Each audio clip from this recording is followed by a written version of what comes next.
You guys thought I was gone. This is a second video.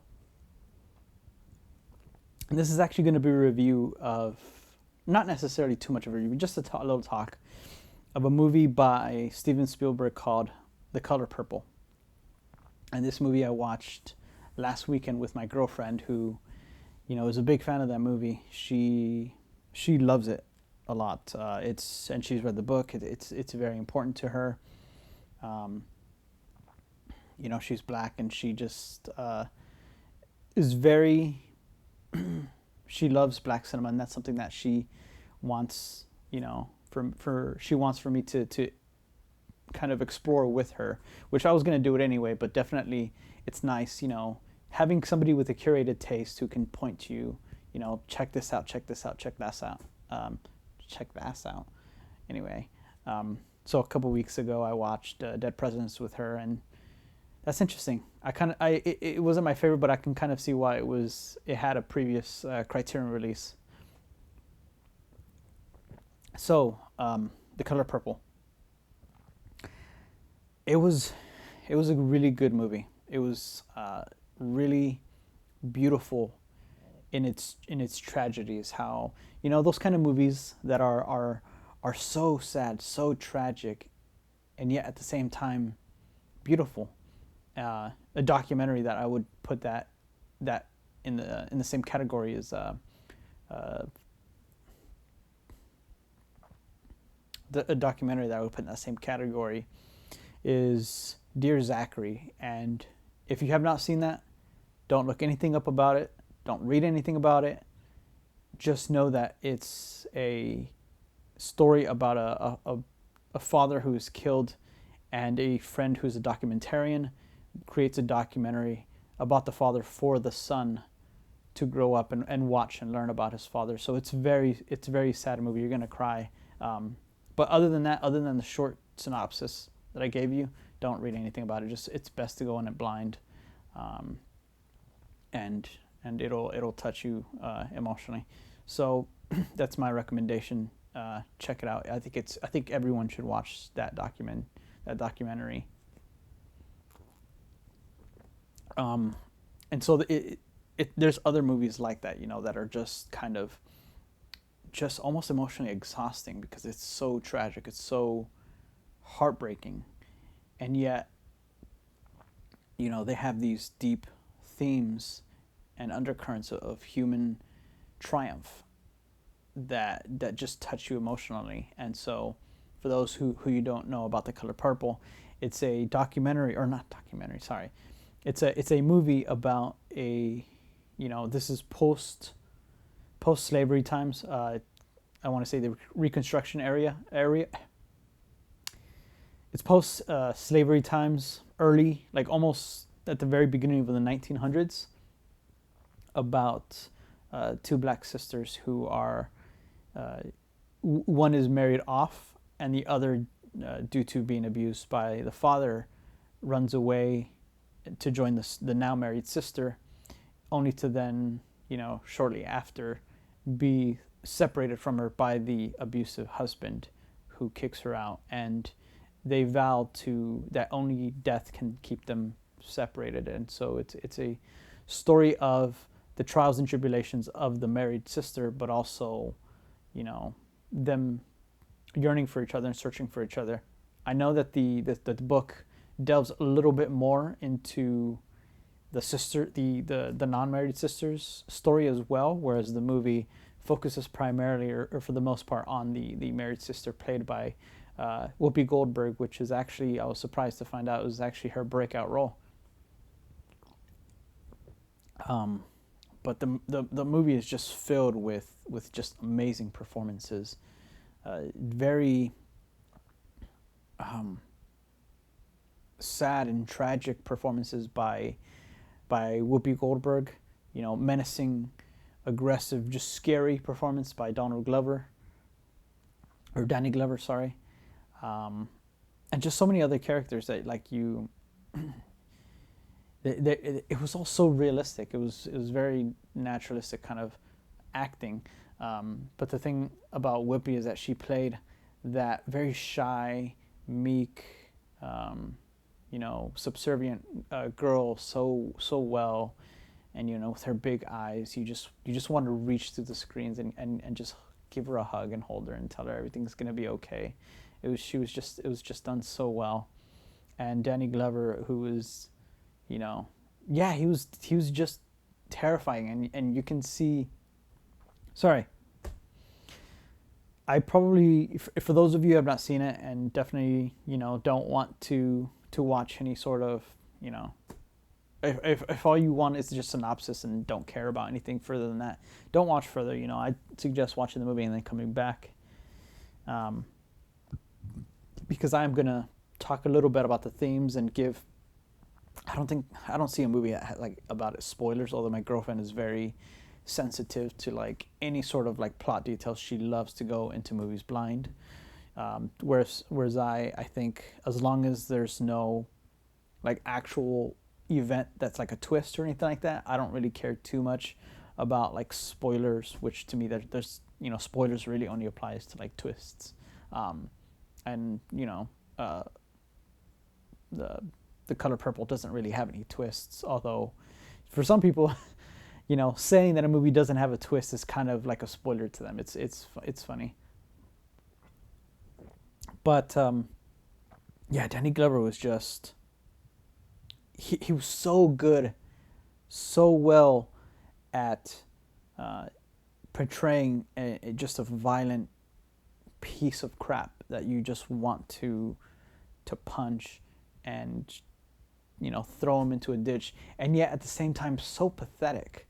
That's one thing that I loved about that role, was that it was, and you see, he starts off as menacing, as aggressive, as just an abuser and a misogynist, but you don't see his patheticness until later on, and you realize just what a loser that guy is, that character is. But the movie itself, it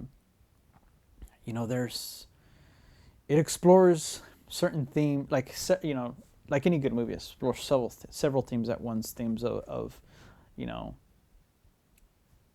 self-discovery, in terms of sexual discovery, gaining confidence within oneself, and learning to be not aggressive, but self-determinant and assertive. That's a free SpongeBob joke that I did not even intend. And themes of strong bond over distances and long time. I'm not afraid to admit that I cried at the end of that movie, and if you cried at the end of 12 Years a Slave, you're gonna cry at the end of this one too. It's just those sad but like wonderful reunion, kind of like just beautiful endings always get me.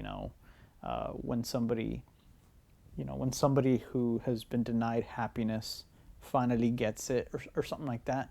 It's just always get to me. It's just the same thing with the ending of the book Fool's Fate by Robin Hobb. It was just so much suffering, and then finally some respite, finally some love that was denied for so long. That kind of stuff, just right here. And so I learned a little bit. I also read a little bit, or not. Yeah, I read a little bit about the differences between the books, as well as my girlfriend telling me. And one thing, I guess, several things that I would critique the movie about is, it's a typical Spielberg criticism, that he can be overly sentimental, and so there are moments in the movie where it's almost saccharine, some of the moments or looks, or the music swells in a way that to me it's a little bit too much. There are. It's almost kind of like in soap operas, when you watch like a soap opera, or in my case, watching like a telenovela. you don't, when you see like acting that is kind of like supposed to, you know, it's gonna be sad. You see the characters being sad. Sometimes, you know, music and the score can be a little bit too much in trying to kind of push you into saying, hey, this is supposed to be sad right now. You're supposed to tear up, you know, and it's kind of annoying. And there are several times, you know, in The Color Purple where I felt like the music was a little bit too much, too on the nose in that regard, or the line deliveries, or even just some of the lines in general are kind of delivered like a little bit,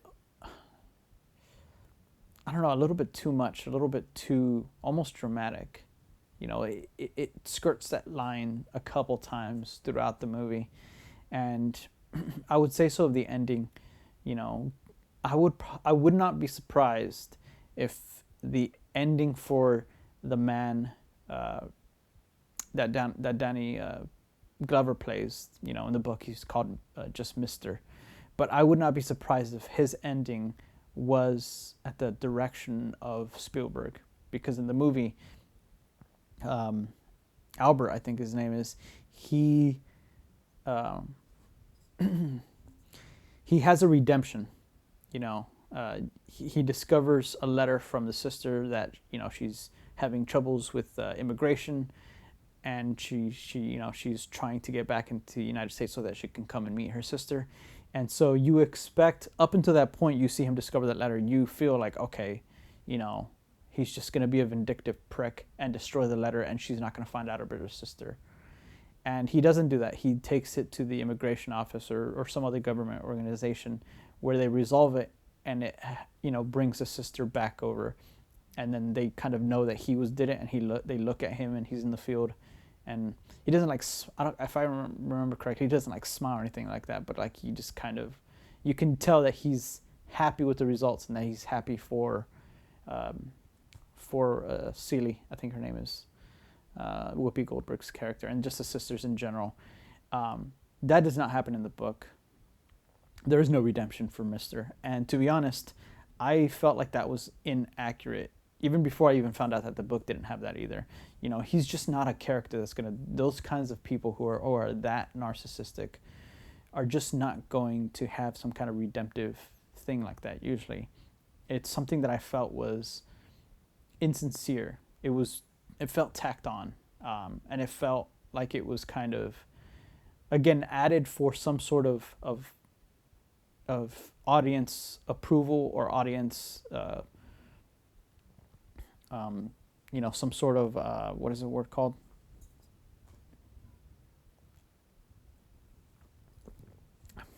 Yeah, like added for some sort of audience catharsis or something like that, where, you know, I think audiences change over time.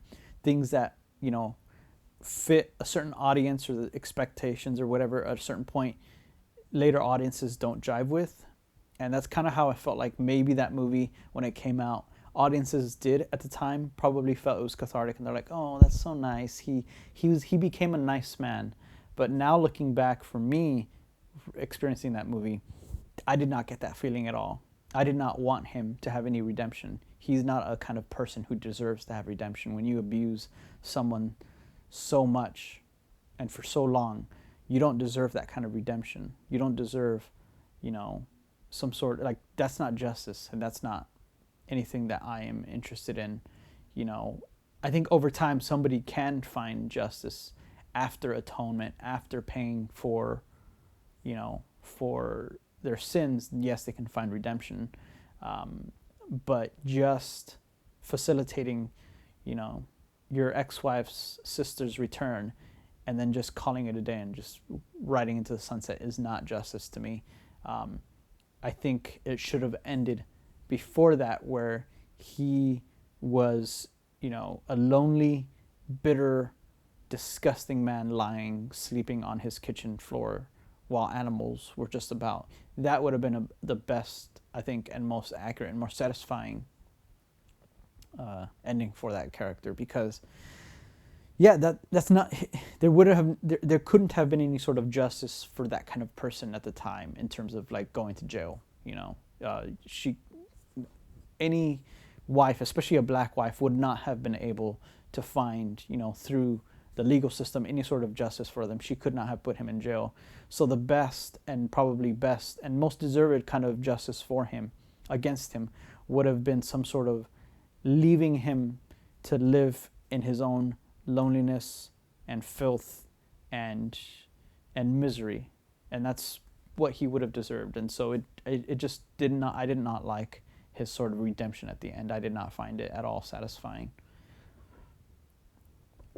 But the ending for the two sisters definitely was seeing them run across, the flower fields into each other's arms, seeing Whoopi Goldberg's character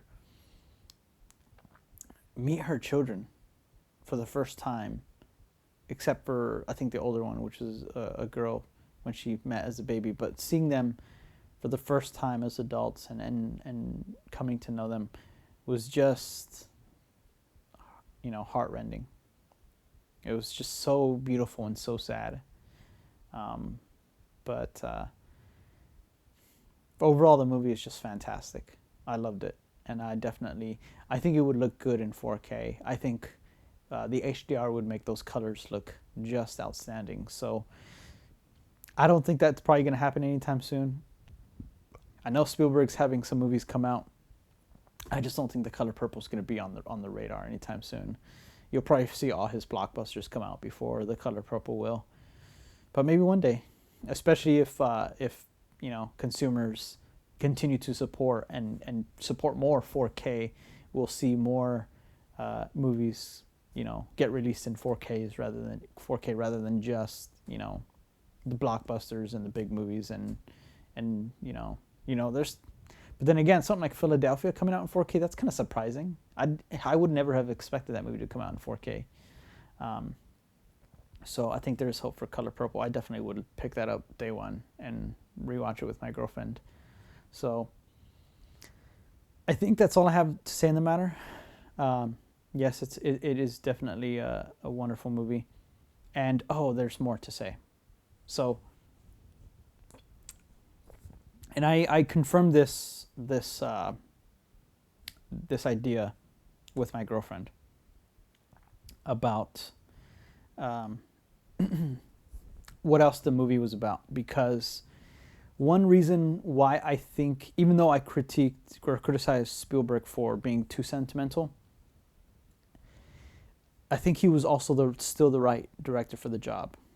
Alice Walker was not going to be able to find, she had director approval. She was not going to find, a black director to do it. It just was not in the cards at the time. It wouldn't have been possible. So Spielberg was, I think, the best person at the time for the job, especially because I think any other director probably would have changed a few things for the worse. They would have added some sort of, good white person to be some sort of, like, if not savior figure, which so many, movies about racism do. They would have just at least portrayed some white people as good, whereas, and I applaud this for Spielberg. He did not do that at all. He stuck to the story. He stuck to the script.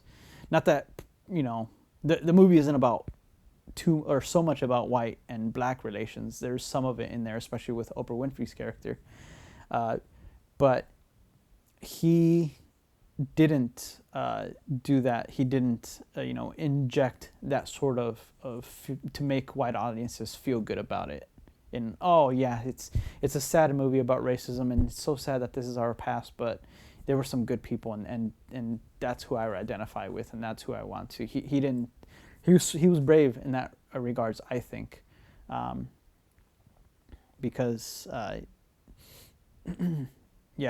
Lord knows there's plenty of white savior in black racist or racism movies.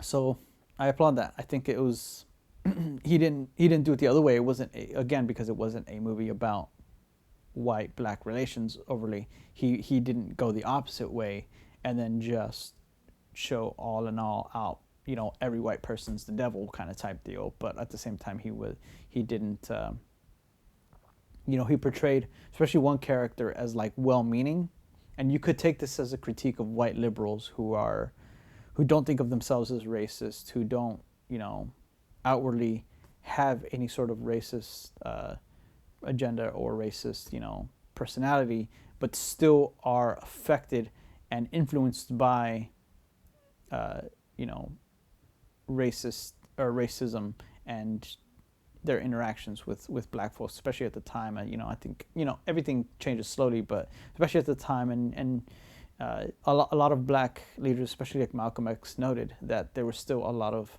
white liberals who were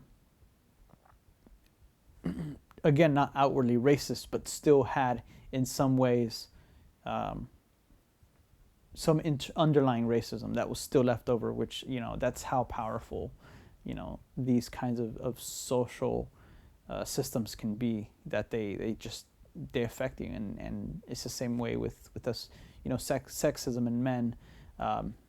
Even us, the most feminist or liberal guys, can still have underlying, and you know what, I'm not even going to say just guys, because there's also tons of women who are still have internalized or misogyny misogynistic ideas that are kind of below the surface that you just don't examine. And so I felt that was the way it was done in the movie was really well done. It was very economical, I would say. He inserted those ideas. He didn't make the movie about them, but he inserted them, I would say, very, very accurately and very, again, with economy. You just inserted that small theme, and you don't need a whole movie to talk about it. So that was well done. But what I else confirmed with my girlfriend in terms of like whether or not what I was correct, was that the movie wasn't just about how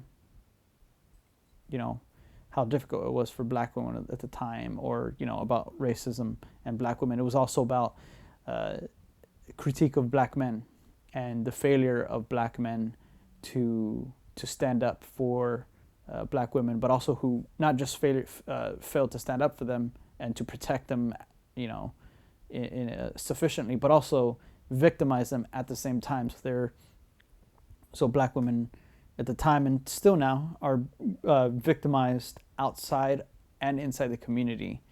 And so you can definitely see the anger behind the story, behind what Alice Walker was writing about. It was,